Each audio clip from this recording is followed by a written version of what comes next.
მარიამ წამალაშვილი ერთ-ერთი ბენეფიციარია, რომელმაც სახელმწიფოს მხარდამჭერი პროგრამით ისარგებლა სუბსიდირებული იპოთეკური სესხის პირობებმა ოჯახს რეალური შანსი გაუჩინა, რომ მათთვის სასურველი ბინა შეეძინათ. მხარდამჭერი პროგრამის შედეგად მათ სესხი 4,5%-ში აქვთ, რაც მნიშვნელოვანი ფინანსური შეღავათია. 2024 წელს შეგვეცინა ბავშვი და ბავშვის შეძენასთან ერთად დავიწყეთ ფიქრი, რომ ფართის გაფართოება იყო საჭირო. ამ პროექტის შესახებ რეალურად ვიცოდი.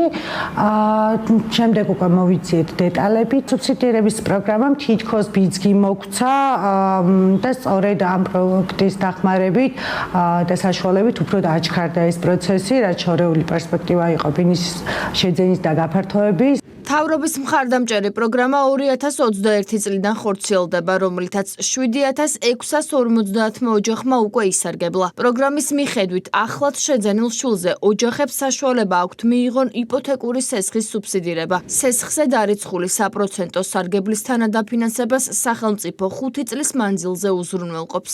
2021 წლის სექტემბრიდან მოქმედებს იპოთეკური სესხების მხარდაჭერის პროგრამა, რომლის ფარგლებშიც უკვე ისარგებლა 7500 მეტმა ოჯახმა და დამტკიცებული სესხის მოცულობამ 900 მილიონ ლარს გადააჭარბა, ხოლო სახელმწიფოს მხრიდან სუბსიდიის სახით გაცემულმა თანხამ 100 მილიონ ლარზე მეტი შეადგინა. პროგრამა გულისხმობს, რომ ახლად შეძენილ შვილზე ოჯახებს საშუალება აქვთ მიიღონ სესხის, იპოთეკური სესხის პროცენტის სუბსიდირება. პირველ და მეორე შვილზე მათ საშუალება აქვთ მიიღონ რეფინანსირებას გამოკლებული 3,5%, რაც დღეისდგომარეობით შეადგენს 4,5%, ხოლო მესამე და შემდგომ შვილზე მათ შეუძლიათ მიიღონ რეფინანსირებას გამოკლებული 1,5%, რაც დღეისდგომარეობით შეადგენს 6,5%. ექსპერტების განცხადებით, სახელმწიფოს მხრიდან ინიცირებული მხარდამჭერი პროგრამა კარგი შესაძლებლობაა როგორც ბიზნესისთვის, ასევე ბენეფიციარებისათვის. მათივე თქმით, სუბსიდია ასევე ემსახურება უძრავ ქონებაზე მოთხოვნის სტიმულირებას. ერთი მხრივ დემოგრაფიული პოლიტიკის ხელშეწყობა და მეორე მხრივ ბიზნეს აქტიურობის წასახალისებლად სახელმწიფოს მხრიდან ინიცირებული სუბსიდირება სესხების მრავალშვილიანი ოჯახებისთვის არის გამოცდილი პრაქტიკა, არა მხოლოდ საქართველოში, არამედ მთელ მსოფლიოში. მოგეხსენებათ, რომ რამდენიმე წლის განმავლობაში დაახლოებით 7000-ზე მეტმა ადამიანმა ისარგებლა ამ შესაძლებლობით, ამასთან ერთად გაცემული სესხების, ბანკების მიერ გაცემული სესხების რაოდენობამ თითქმის 1 მილიარდ ლარს მიაღწია.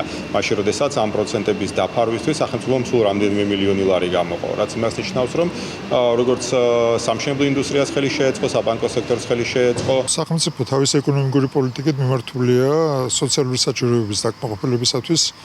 შემიძლია გითხრათ, რომ 2012 წელთან შედარებით, აი სოციალური კლუბის ქვეშ გასული მთლიანი ხარჯები წილი ბიუჯეტში დაახლოებით 2-ჯერ გაიზარდა, მაშინ როცა თვითონ ბიუჯეტის მოსულობა თითქმის 4-ჯერ არის გაზრდილი. და მაღალი ეკონომიკური ზრდა, რაც ბოლო წლებში შეინიშნება, ეს გვაძლევს საშუალებას, რომ სხვადასხვა მიმართულებით მოხდეს მონეტარული და არამონეტარული ხელშეწყობა საზოგადოების სხვადასხვა ფენებისათვის, განსაკუთრებით მოწყვლადი, აი შედარებით დაბალ ფიქსირებულ შემოსავლიანი ან გარკვეული სოციალური კრიტერიუმების მქონე პირთათვის. სესხებზე სუბსიდირების დახმარება აძლევს საშუალებას ძალიან ბევრ ოჯახს, რომ ფაქტობრივად შეინარჩუნონ რესურსები, იმისათვის, რომ ეს რესურსები იმართონ სხვა მონეტარული საჭიროების დაკმაყოფილებისათვის. მრავალშვილიანი ოჯახების გარდა პროგრამით სარგებლობის შესაძლებლობა აქვთ მარტოხელა მშობლებს, ქვრივებსა და შვილის აყვანის მსურველებს. სუბსიდირებული იპოთეკური სესხის მიზანი ოჯახების კეთილდღეობის გაზრდა და გაუმჯობესებაა.